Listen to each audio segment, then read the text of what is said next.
listening to The Doctor's Corner with Dr. Kline and Janelle Elgaway.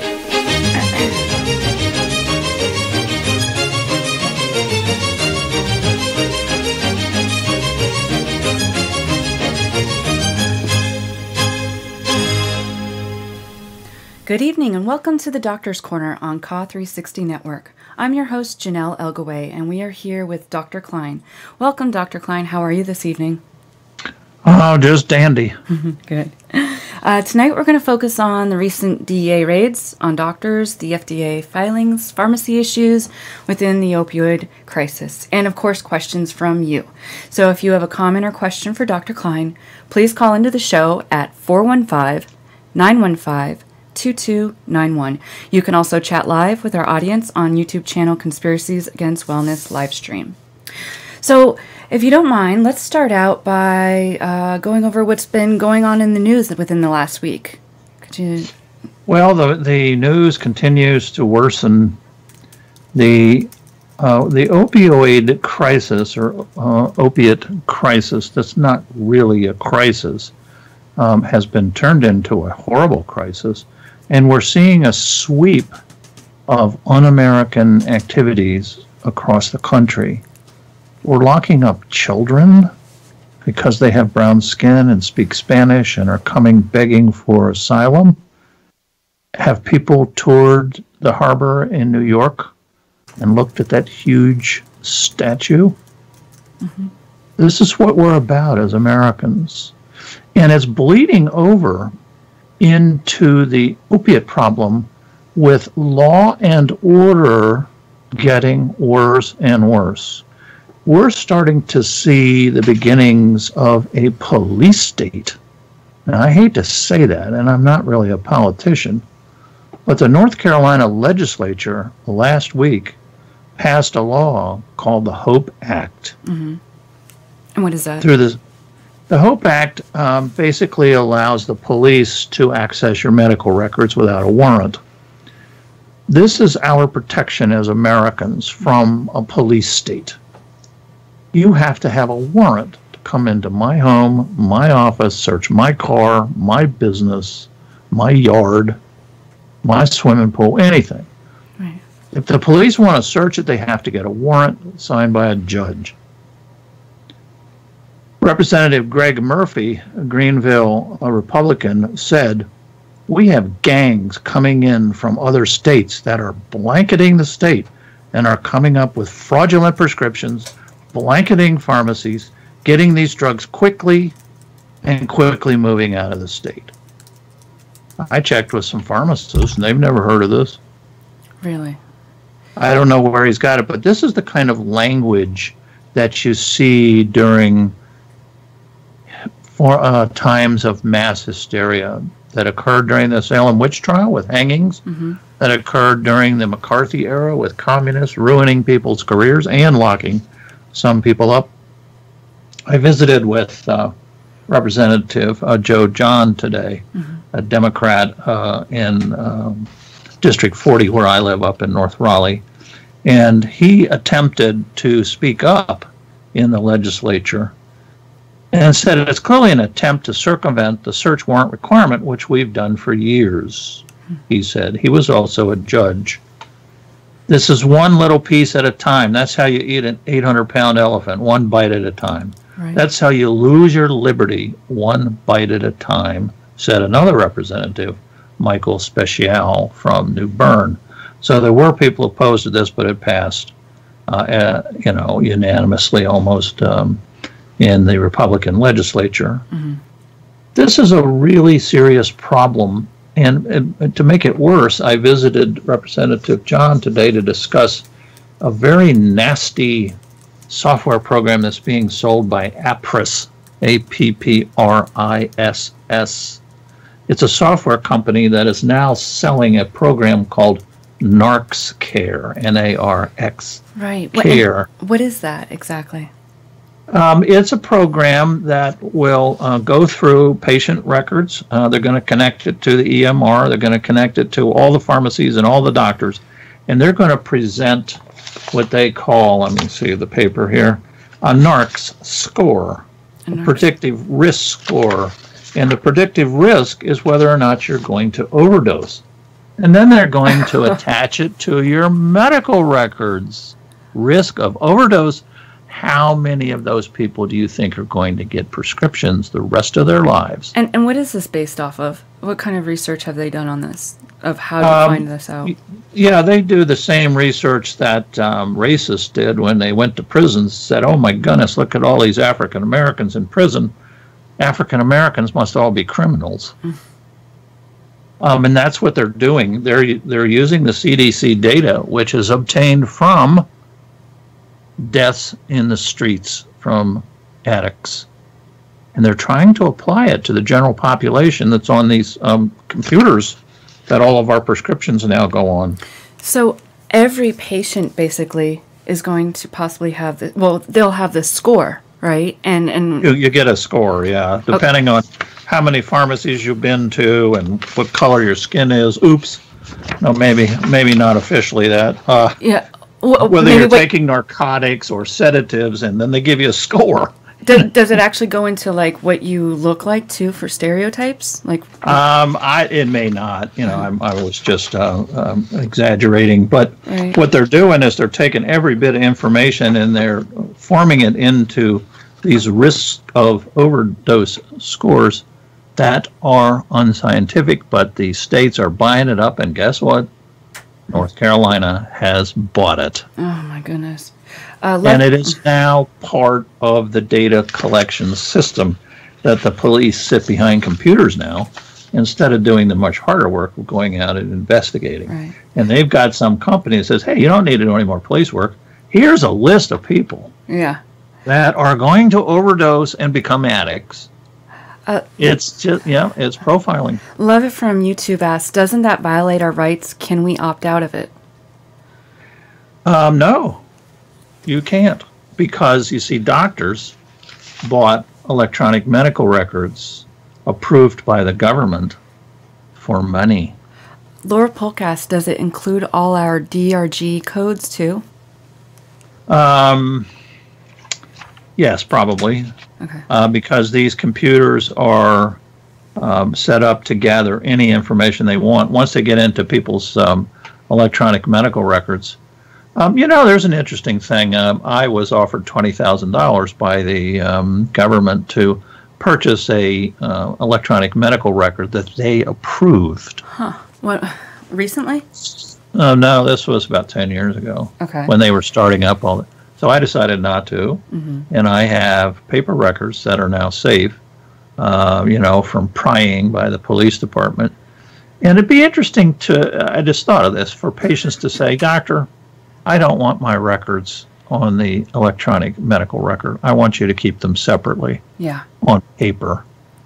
I don't know what doctors would say. Do you have any, I can't. It's the rule. Well, do you have any ideas of what we can do before this becomes, big and really set in stone for all of us? Well, that's a good point, Janelle, because when bad things are happening, people tend to stand there with their mouth open.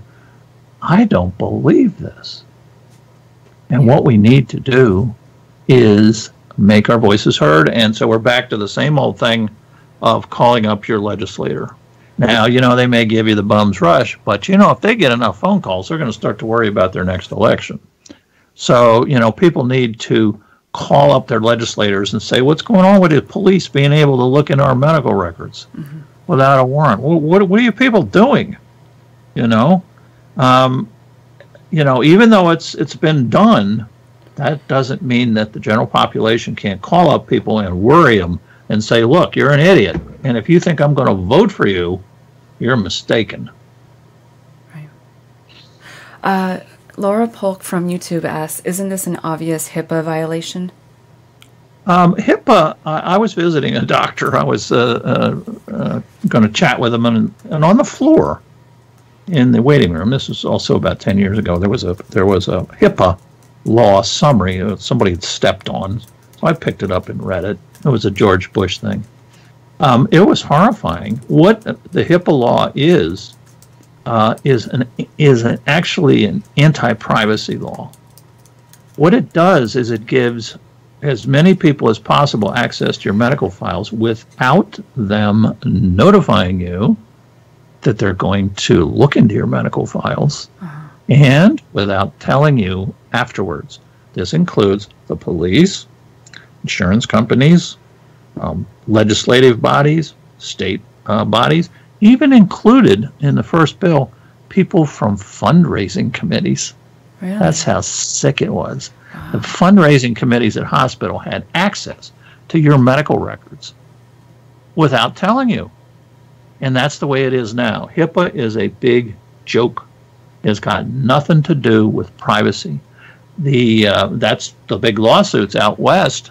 The DEA was getting into people's files out there, and they said, isn't this a violation of HIPAA? And then they looked at the law, and the law says law enforcement can look at your medical records anytime they want without telling you, because they are they've got some word for it. You know, you've got the privilege to look into the files. Right. Interesting, when the first law was passed, I called to a hospital to check on a patient that I had sent over there, and they said, well, Dr. Kline, we can't give you any information. Why not? What are you talking about? This is my patient.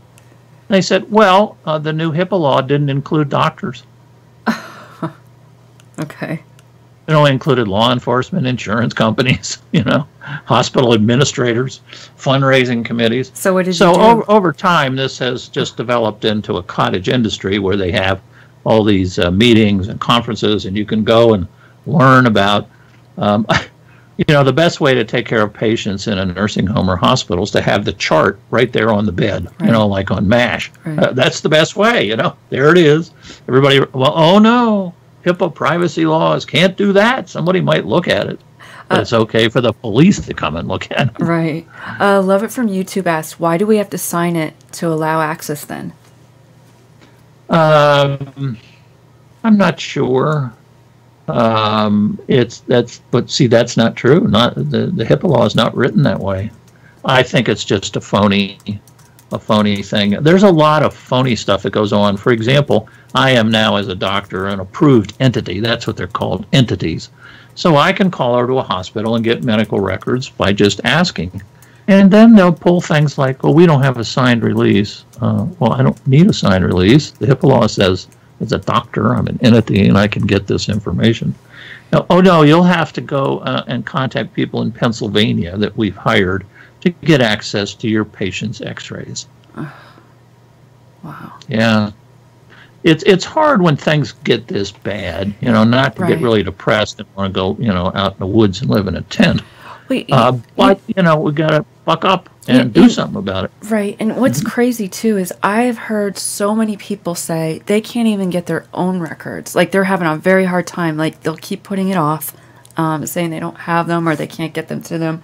And they have to keep, staying on them and asking them over and over again. You would think that you'd be able to get your own records, because I know a lot of people wanted to take your advice and get them and put it on a thumb drive. And several people have said to me, I'm having a hard time getting my records. Okay, well, this is where you need your family lawyer. They used to have legal aid societies, but they quickly got rid of those. And remember, if you don't have a lawyer, everybody needs a will. So you go to the lawyer and say, how about we draft a little will, for myself and my family. They're usually not too expensive. Right. And then you have an attorney. See, you have an attorney, and then you can call and say, hey, I'm just having a little trouble over here getting my medical records. Would you mind calling them? Right. And, family lawyers, that's the kind of stuff they don't mind doing. They charge you for it, but that's okay. And they lawyers always charge for their time. They don't do anything free, which is perfectly okay. But you just have to understand that if you ask lawyers for favors, they're going to ask for a fee in return. So you can always say, how much is this going to cost? Right. Believe me, when doctors' offices get a call from a lawyer, they jump. Yeah. This withholding of medical records is punitive. I think the new medicine run by corporations has developed that the patients have become the enemy. I don't know why, if they're making money for them, but there's a very negative view in this country about sick people. And it's been this way for a long time. We kind of believe that everybody who's sick, it's their fault. Yeah. And they actually did a survey of college students, and they asked them, young people, do you think when you get sick with a serious illness like cancer or something, it's basically your fault? And they all said yes, which kind of surprised me. Interesting. So we've got this attitude in this country. So what you need to do is you just need to be aggressive, politely aggressive. Doctor, can you give me a reason why you're not releasing my medical records to me? Do I not have a privilege to obtain those? Just, you got to just say it. And, when can I have these? I need these. We have a caller. Ready for some calls? Sure. Okay. Caller, welcome to the Doctor's Corner. What's your name and question for Dr. Kline? Hello, caller. Did you say 817? Yes, it is. Hi. Hello. Hi, this is Teresa, and I went to see my psychiatrist, and the minute I sat down, she attacked me about my medications. And where she got that information, I don't know. But she says she had records that show I had filled a extended release medication, and 3 days later, I had refilled it again. And then several days later, I had refilled it again. And then she said I had filled a prescription for a sleeping pill, and I was taking another medication that was contraindicated. And I said, well, in the first place, and she cut me off. And I said, well, she just kept on yelling at me and saying that she was putting on my medicine. Teresa. I was going to do it. Yeah. Oh, just Hello? get closer to your phone. There you go. Get closer to the phone? Yeah, you're good now. Okay, and so she said, she said she was going to, that we were going to have some problems. And, Now, Teresa, was any of this true? No. I don't Okay, then what you need to do is you need to stand up and tell the physician that you are being treated rudely and incorrectly, and that you're going to get an opinion from the Board of Registration in Medicine as to whether or not it's proper for a doctor to do this to a person and call them a liar. Stand up and leave. And I stood up and I said, here's what we're going to do, because she wouldn't talk to me. I couldn't explain anything to her. I said, I am going to go to the front desk and I'm going to request my records from the doctor that you were talking about. And I said, I'm going to have them sent to you. And you look them over. Well, actually, I got up and I went to the desk. She threw me out of her office. I walked up to the front desk. I said, give me some forms. I want to file for a release of records. She walked behind me. I said, I'm filing a release of records, so you're going to have all my records, and you're going to see that none of that's true. She said, if I bother to get them. Well, Teresa, you need to end that relationship. That's a destructive professional relationship. She's being paid by you through an intermediary, but it doesn't matter. She's being paid by you. You need to file a complaint with the State Board of Registration in Medicine. And by the way, they have different names in different states. So if you're Googling them, just Google your state name and then medical board.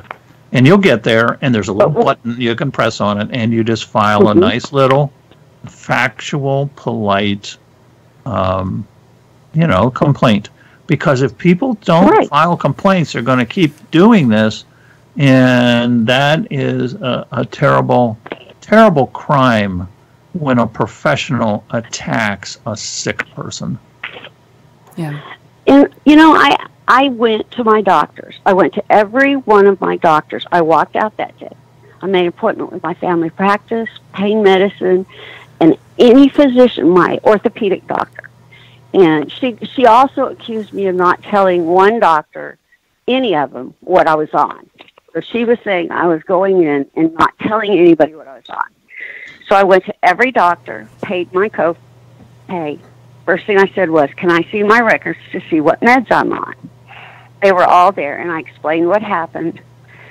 And I said to my family practice, who do I go to for sleep medicine? I'm confused. He said, you come to me. I said, okay, that's all. So I didn't do anything wrong. He said, no. I went to my pain management doctor, who I knew had it all down. And I said, you know all my psych medicines? And we went over that. He said, yes. I said, so we're good. He said, well, yeah, we're good. Then I went to my ortho doctor, who has never given me a pain medicine, and who also knew what medicine I was on. Teresa, yeah, the details of this are important to you. Good. Yeah. And what you can do is you can write the D.E.A. office in your town and ask them how you can get a copy of your prescription monitoring drug record or prescription drug monitoring record. There is a method that you can get a copy of it. And HIPAA, if people could look this up, maybe share it with Janelle, put it on the website. HIPAA does have a procedure for scrubbing the records of bad information.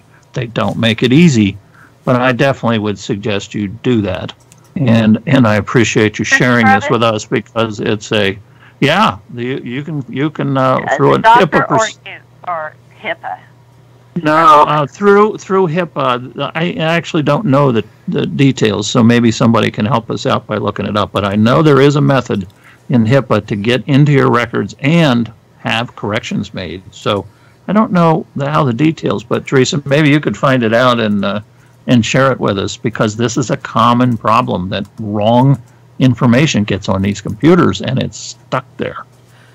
Another reason to have your lawyer make a phone call too, to find out how you can get into your medical records. And it's something I'm not sure of, so we need some help out there of somebody that can dig into this and find out how you can, get your records corrected. Teresa, did you have another question? Yeah. Go ahead. Yes. I have one more question. If I had changed, the reason I didn't change doctors was I was afraid it would, after the way she reacted, I changed doctors, it would be like doctor shopping for someone that I like. Yeah, that you can get on the computer for that too, but, don't feel trapped. You've got to take the risk that you'll be accused of being a doctor shopper, which you can then try to defend. We need more lawyers to help out with this. But you can't receive terrible medical care either, and feel like you're being hog-tied, and you can't do anything. So that's a decision everybody has to make. Thank you, Teresa, for calling in. We have another caller. Welcome to the Doctor's Corner. What's your question for Dr. Kline? Hi. Hi. Hello? Yes, hello. Oh, hi. This is Julie. I actually know I've spoken to Dr. Kline.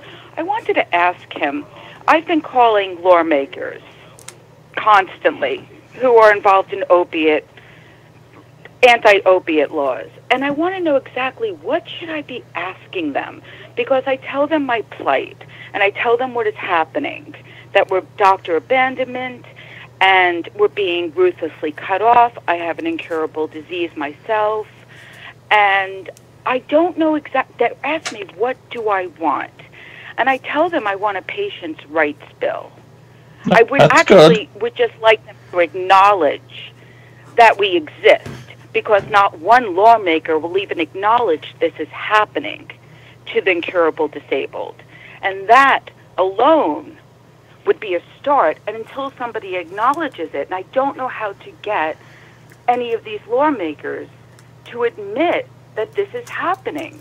They're not. They're all. Yeah, they're all part of the big wildfire that's burning. And the only thing to do is to go in there with more than one person. It's always good to visit your legislator with 2 or 3 people in the same boat, if you can find them, and say, look, we've got this problem. We want a Bill of Rights, and we want you to stop passing laws interfering with doctors' practicing of medicine. So at least you can try to head it off. You can then, it's harder work, but you can try to find out what bills are being considered in the legislature. So many. Oh, it's just awful. I mean, yeah, but either we can throw in the towel or we can stand and fight, and it's hard, but those are the 2 choices. So it's very discouraging. I'm going to keep bothering them. Good for you. But I just want to know, they won't, the first thing I want them to do is at least one, to stand up and say, there has been ruthless doctor abandonment, there has been ruthless cutting off of incurable disabled who have been taking narcotics responsibly for many years, and the doctors have been terrorized by the D.E.A. to stop treating them. Well, if you go and tell them that, and enough other people go and tell them that, they'll start to get the message. But right now, they believe... more help. Yeah. But we got there's 10... They know my accent already. They know who I am. They're just, at this point, they're just hanging up on me. Yeah. I mean, I've called my own representatives multiple times. I've written them. I've called everyone in the opiate committee, everyone in the Senate Health and Pension Committee, oversight several times to complain about the CDC and D.E.A. Nobody, they say they can't do anything. I don't understand it. If this was a nuclear power plant that lied and covered it up, there would be outrage.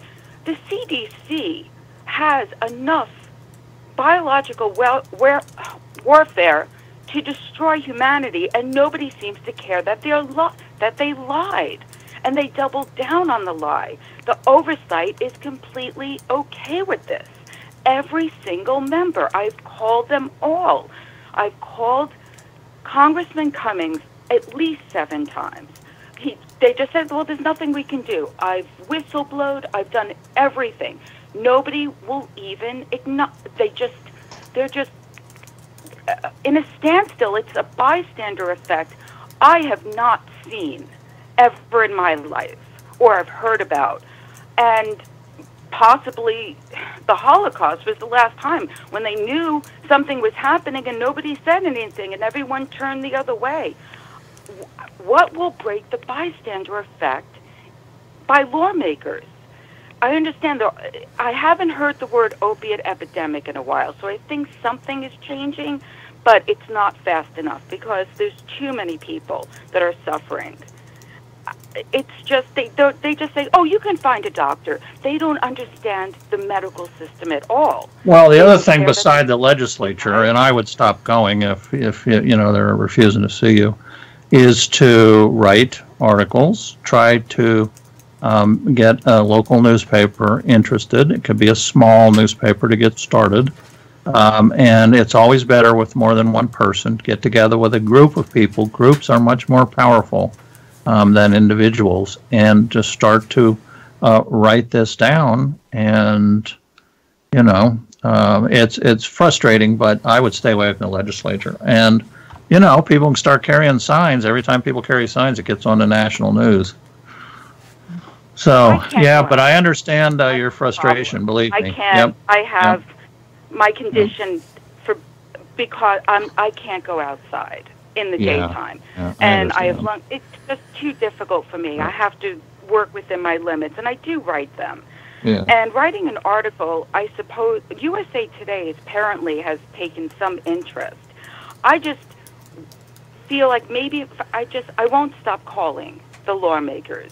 I feel like some of them are starting to bend, especially in the Senate Health and Pension. At least 3 I've noticed. All right, well, that brings up an important topic. The F.D.A., who is in charge of all prescription drugs, including opiates, currently does not have a cutoff. There is no limitation by the people who license the medicines for use. They are going to have a hearing that's closed right now, so many people applied, but they are receiving comments. Right now there's 750 comments. There's 6 to 7 million people being cut off. We need to get a couple thousand comments into the F.D.A. Now you can go to their website. Everybody's got a pencil. It's easy. It's F.D.A. 2018-N as in Nancy dash 1621. 2018 N 1621. That will get you to the F.D.A. site, and they're begging for people to write in and tell their stories. This is a huge, huge thing. And we got 756. That's peanuts. We need to have thousands of comments. I don't know how to get there. It's because, like myself, I'm an incurable disabled. I've been hiding it with polite fiction because people don't really like sick people, and it's a hard truth to face. But when I got sick, everyone said, "Okay, feel better," and gone. I think. Well, this would be very important information for the FDA. You go to this website and just tell your story briefly. That here's what happens when a person has a serious disease, and here's what happens when a person has a serious painful disease, and how they get better. And here's what happens when the government recommends people be taken off involuntarily. And by the way, that's nowhere in the CDC regulations. As a matter of fact, they say be careful that you get consent from the patients, or else you're liable to get yourself into trouble. Okay, so go on the do me a favor and go on the FDA website and write your story down. And it was nice talking with you. I appreciate it. Okay, and I'm also going to the meeting as well. Oh, good, excellent. So, I mean, I'm trying, but it would be helpful if more people joined in. I'm thinking we definitely need more callers. We need more people to call lawmakers. It is crucial at this point. I can't be the only one. Somebody else has to pick up the phone. You just dial the main number of Congress, call anyone in the Energy Committee, anyone in the Senate Health and Pension and Oversight. Those are the three committees right now that are currently designing laws to hurt incurable disabled. Well, I think you're absolutely right, and we really appreciate your comments. We need to move on and hear other callers. Thank you, Julie. Appreciate it.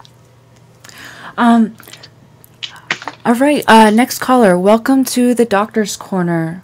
What's your question for Dr. Kline? Is that me on now? That's it. That's you. Oh, hi, Dr. Kline. Hello. Thank you for being a voice of reason in this confusing time for all of us. I really appreciate your insight on Twitter. Now, I'm with the VA. I'm a veteran. And there is nothing that can be done to change their minds. In fact, I had them writing lies in my records just to prove I needed to be taken off the opioids. And they said, you could have 90 milligrams a day, but they just took me completely off. Do you belong to any veterans organizations? Not really, and I don't think they really can do much, can they?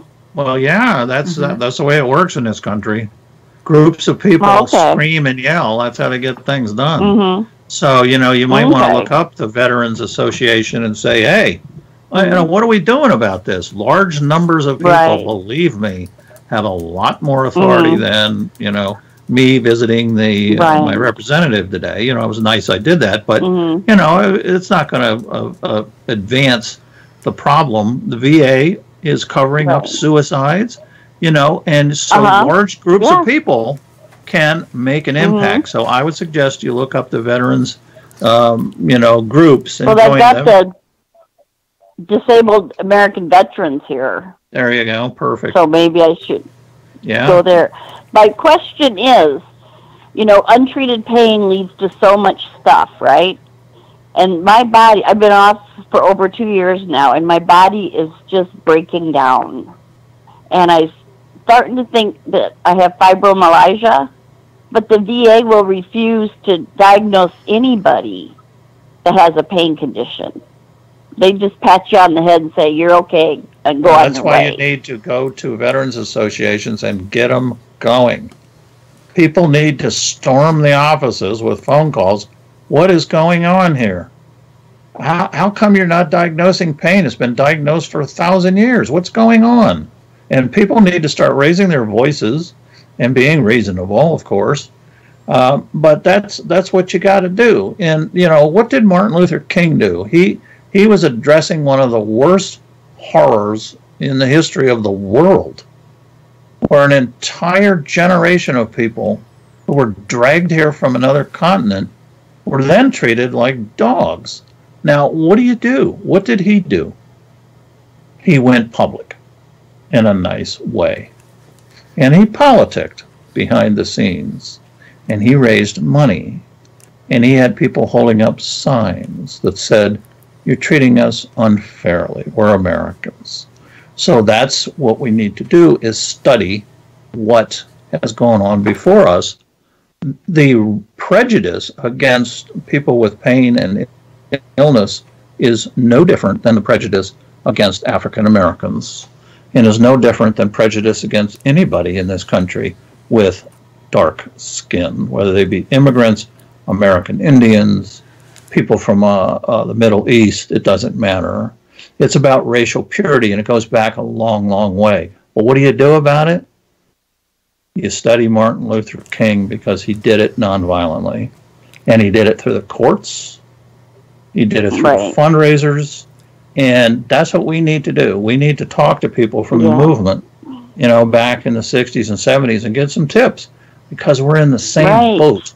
It's so bad that just talking about it, sitting around going, it's really terrible that we can't eat down at the restaurant. So what do? You go sit at the restaurant and get beat up. And that's what they did. And they threw hot coffee on them. But they did it, and in 1964, they won. So we need to do the same thing, and one day we will win. But it's going to be a long road, and we need to join hands. This will pass. Yeah. But can untreated pain lead to fibromyalgia? Untreated pain can lead to a lot of things. I would stick to hypertension. Untreated pain leads to high blood pressure, and everybody knows high blood pressure should be treated, and you can't treat it with anything other than treating the underlying cause, which is no pain treatment. This is something simple that doctors can understand. If you talk about fibromyalgia, they're going to, eyes are going to start drooping. But the main thing is hypertension, and I have seen it in many of my patients, who when they get pain control, their blood pressure drops.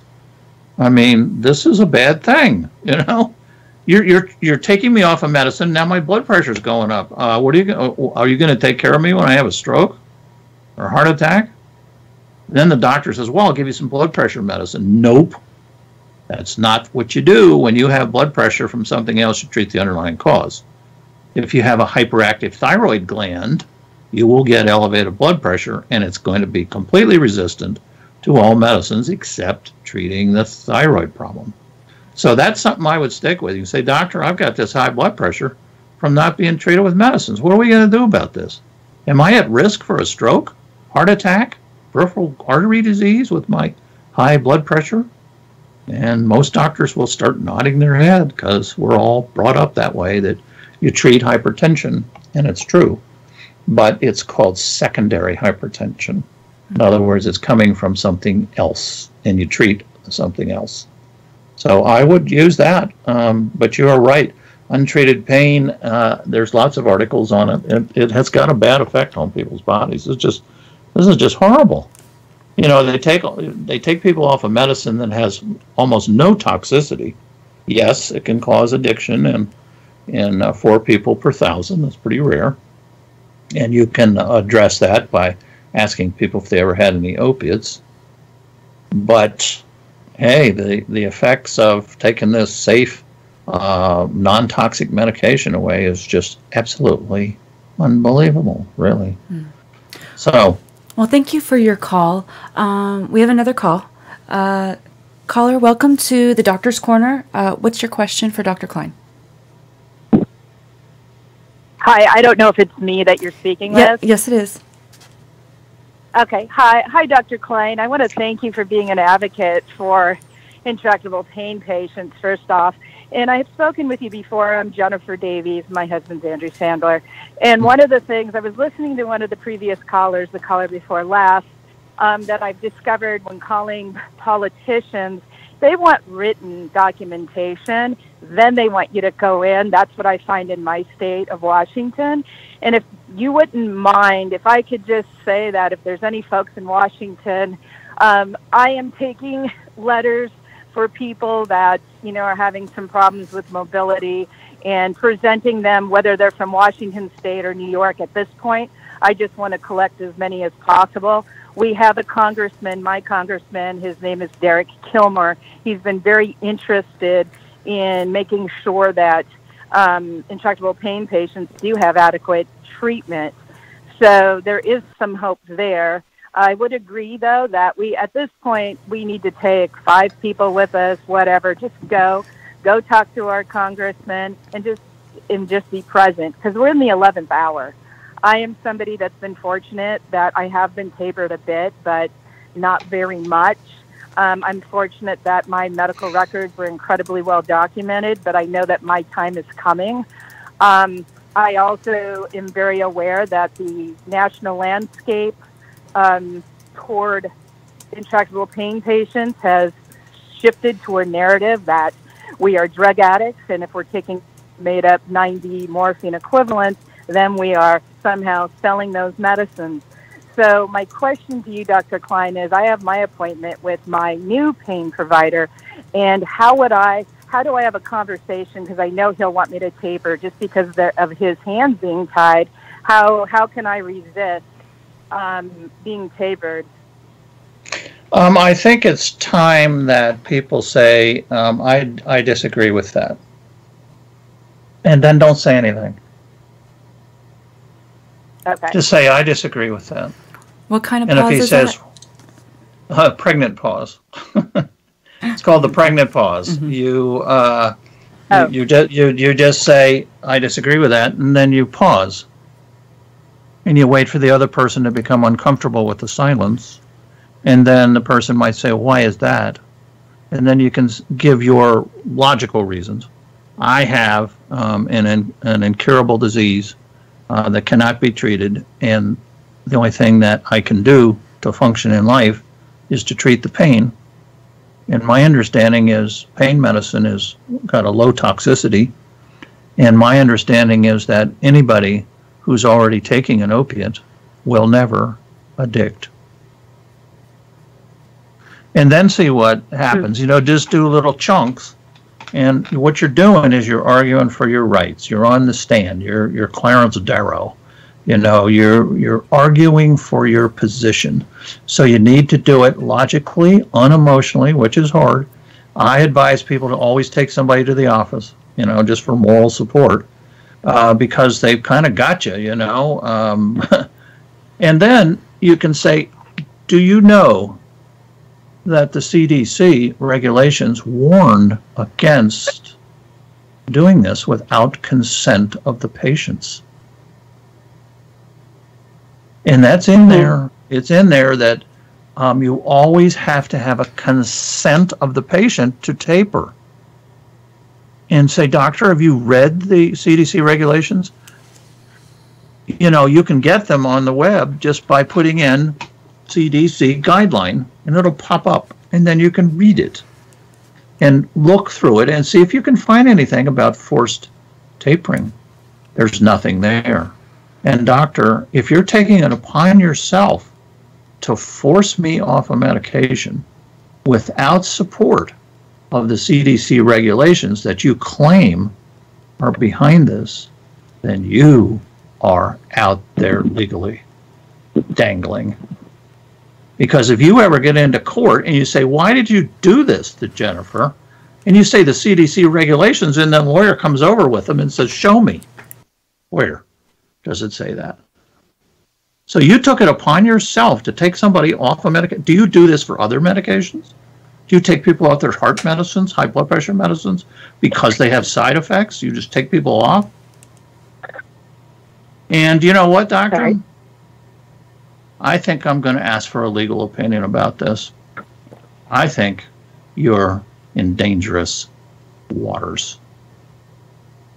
And that's the truth. Have been 2 people. One of them is a psychiatrist at Stanford in their pain group. a woman named Lembke, Lembke, and Andrew Kolodny, who have recommended forced tapering. I'm sorry, that's illegal.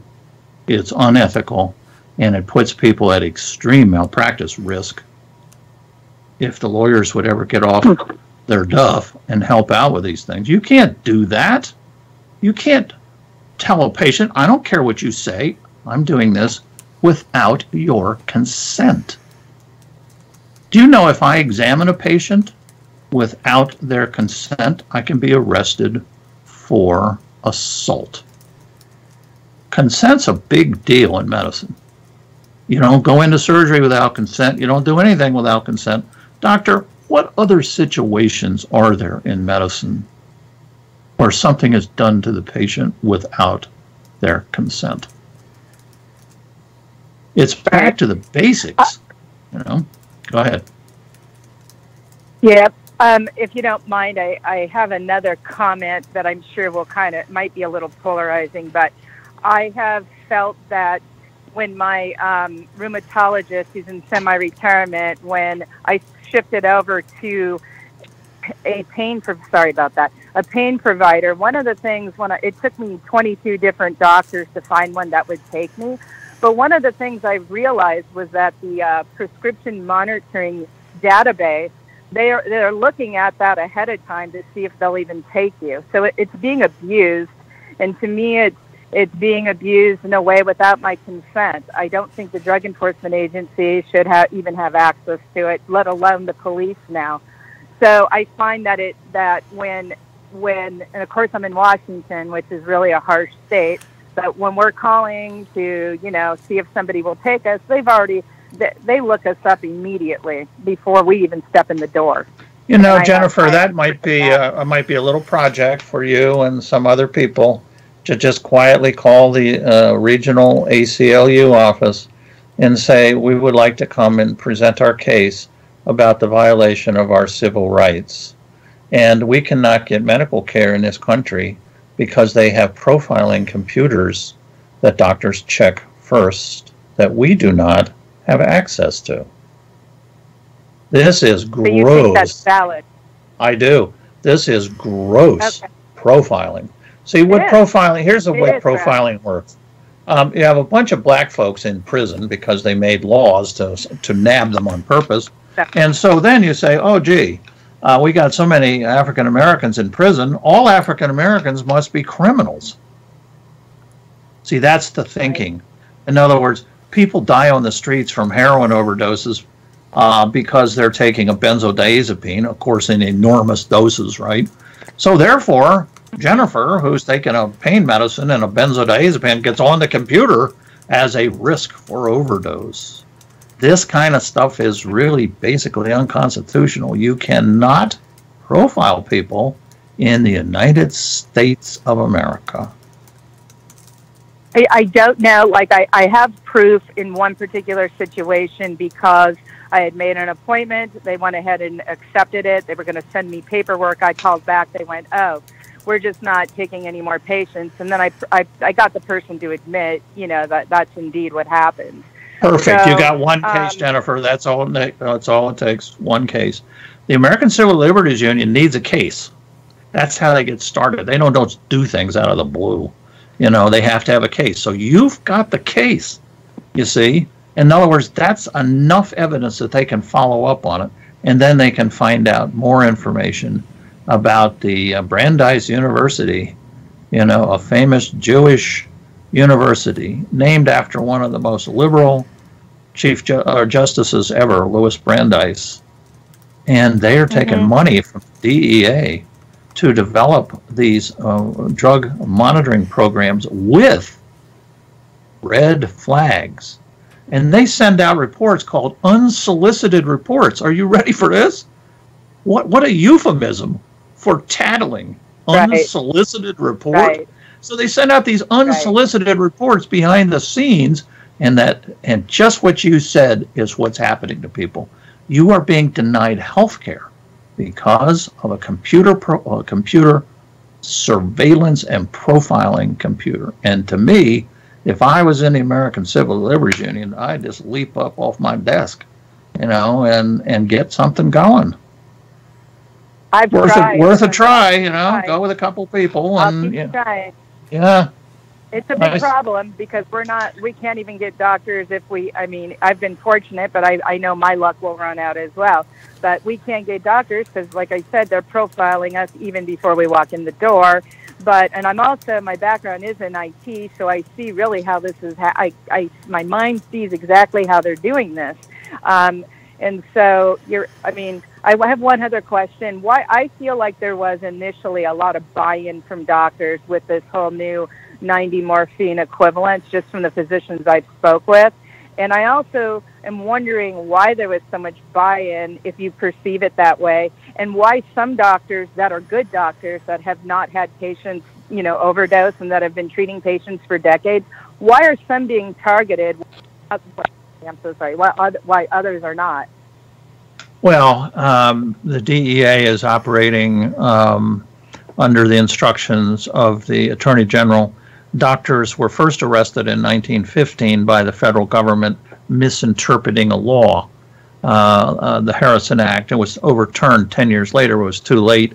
Doctors have been arrested in the 30s and 40s, and it's just a long string because we hand out the devil's opium, and they're going to keep after us until we do something about it. As American citizens, we have a government by the people, and sometimes it takes a long time, Dr. Kline, but long time is not zero time. You just got to hang in there and work on it. Jennifer, sounds like you have a good idea, and also you can contact me privately. I've got more information on the Brandeis stuff.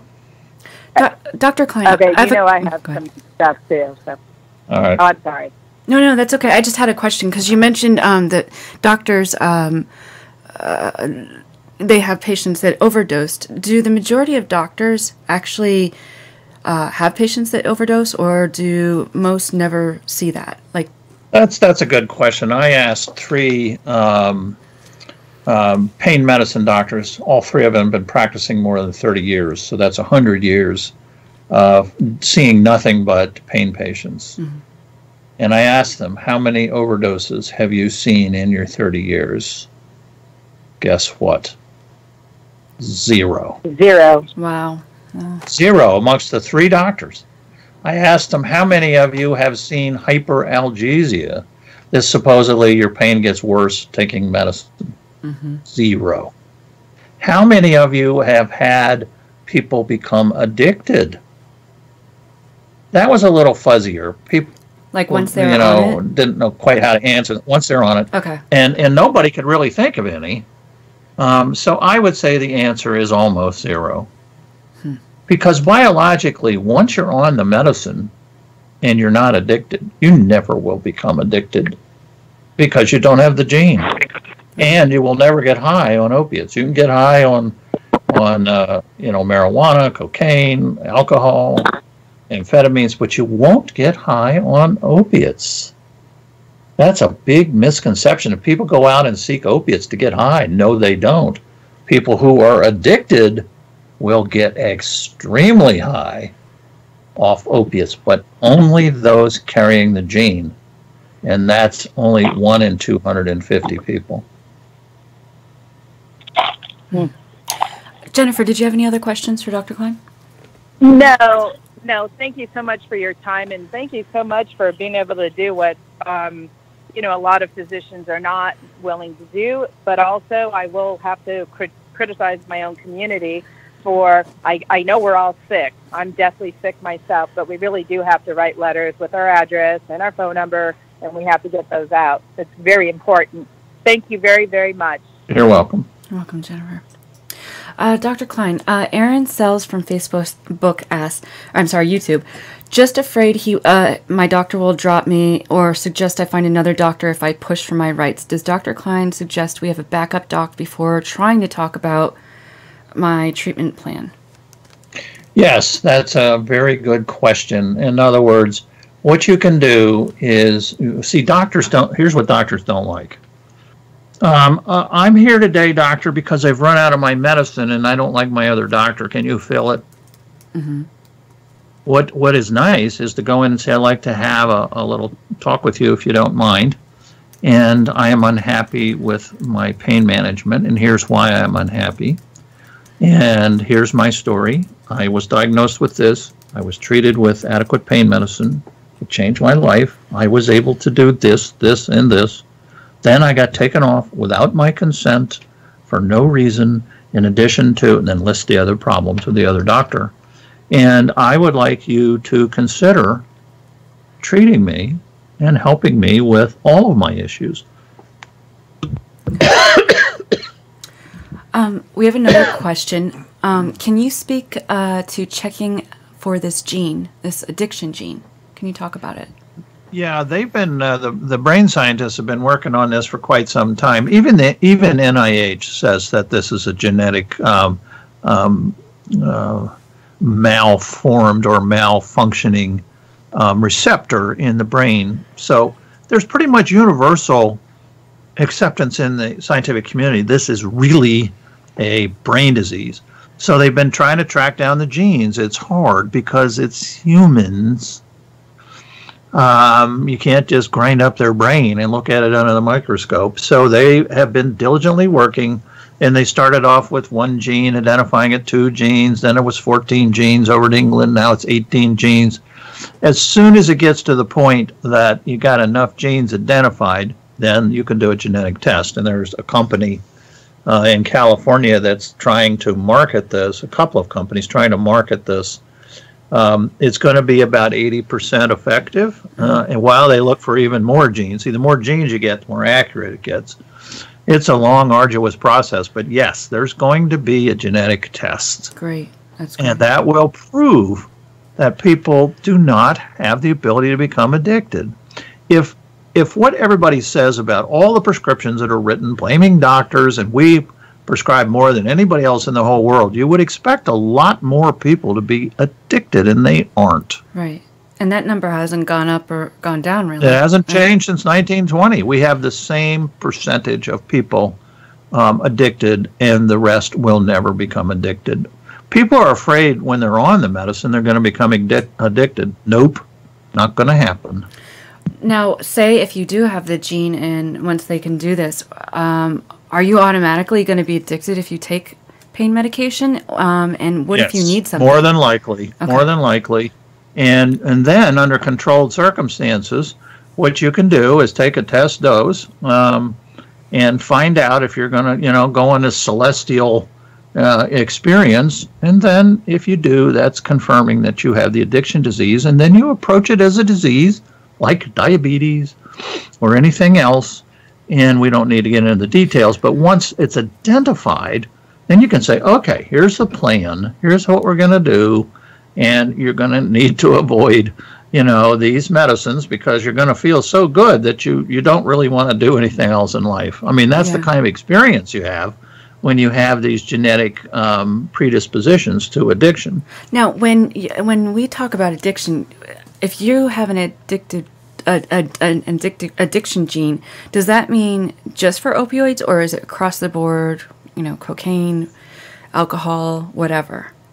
Okay, right now the current thinking is if you have addictive genes, it's only for 2 things, possibly 3 actually, opiates, nicotine, and some forms of alcoholism where a person needs alcohol continuously, not the weekend binger or whatever. A lot of receptor disease alcoholics don't even get drunk that much. They just maintain their addiction. No, the other, if you are addicted to cocaine or marijuana or amphetamines, there's not the same receptor disease. There are pathways and there's biochemistry. So it's a real addiction. Somebody who smokes marijuana every day for 2 years is obviously addicted, but they can stop. Mm-hmm.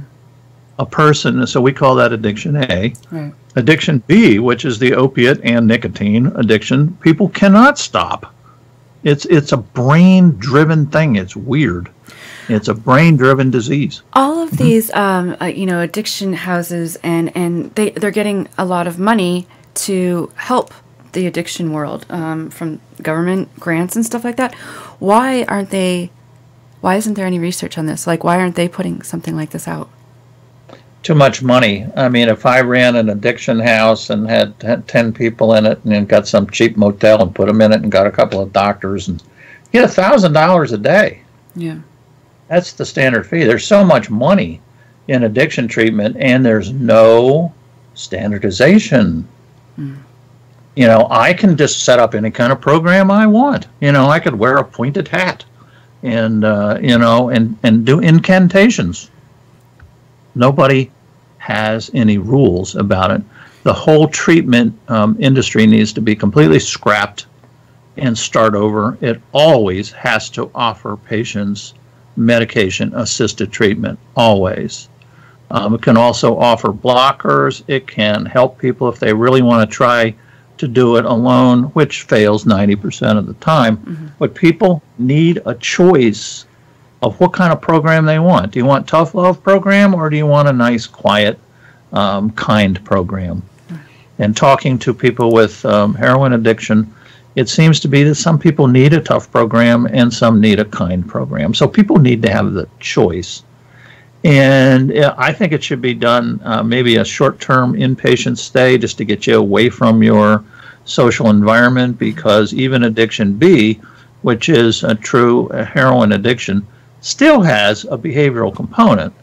You're around all your friends that do nothing but shoot up, and you're not in a normal society. You're now in a shunned sub-society that's shunned from the rest.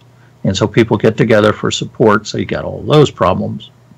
But yeah, the rehab industry needs a complete overhaul. Well, we're going to wrap up here. Any closing words for the evening? F.D.A. 2018-N as in Nancy 1621. Get your comments in there. They're listening to chronic pain patients. Okay. Well, thank you, Dr. Kline, for joining us this evening. Will you be here the next Tuesday or no? No, next Tuesday I'm going to be at the F.D.A. meetings. Okay. All right, great. Well, we can't wait to hear what you have to say about those the week after then. Well, I appreciate you coming on this evening, and good luck next week. Thank you. Yeah. Good night. Good night. Well, Call Nation, thank you so much for joining in. Great questions, great comments on YouTube tonight. Tomorrow we'll be running a previously aired show. And I again want to just thank you, Call Nation, and Dr. Kline for joining us on another Tuesday evening at the Doctor's Corner. I'm Janelle Elgoy, signing off for the evening. Until next time, have a good night. You've been listening to The Doctor's Corner with Dr. Kline and Janelle Elgoy. Copyright 2018 by EXG LLC. All rights reserved.